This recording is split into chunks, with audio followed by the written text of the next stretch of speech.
I'm Claire Yosa here with another Soul Size Wednesday video. And today I want to talk to you about a meditation myth, the number one myth I've come across with my students, which we need to bust today. But it has knock-on effects for any change you want to make in your life. So even if you're not into meditation, bear with me because this video will help. What's the number one meditation myth? I hear this daily as an objection from people as to why they can't benefit from meditation. They tell me they can't shut up their mind.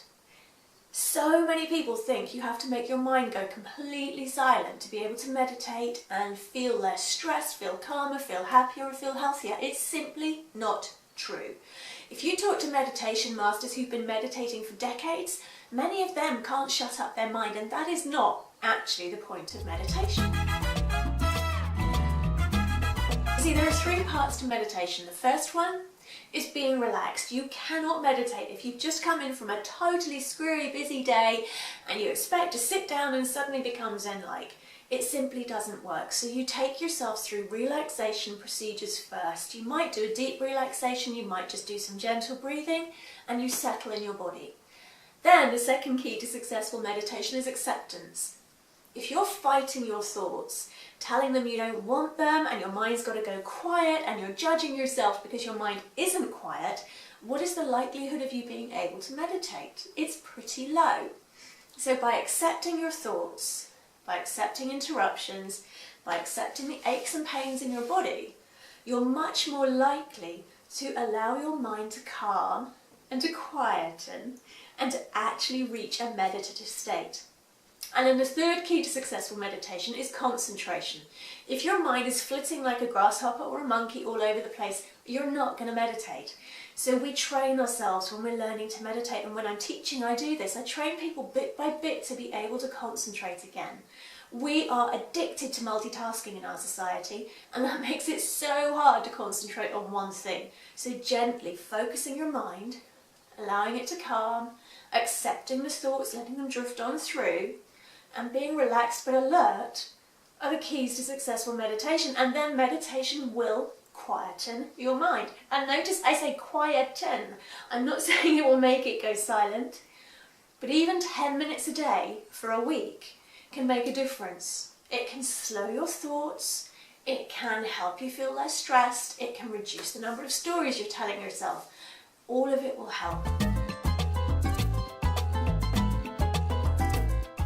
So, I hope that's the myth busted. You don't need to quieten your mind and make it silent to meditate. It's the other way around. Meditation helps you quieten your mind. So what's this got to do with other aspects of changing your life, I wonder? Well, the myth that you have to make your mind go silent to meditate is simply that. It's a myth. It's a belief that's passed around. People hear it from other people and they think, oh yeah, that sounds about right. And they pick it up and they don't even try it on for size to see if it makes sense or it fits. They then live within an even smaller box than they were living in before. And we pick up those beliefs and they limit our experience. If we pick up a belief or if we pick up a myth and we live by it, that is the life we will create. So if you're looking at changing your life in any way, meditation or otherwise, it's really worth looking at the beliefs you're holding around that change.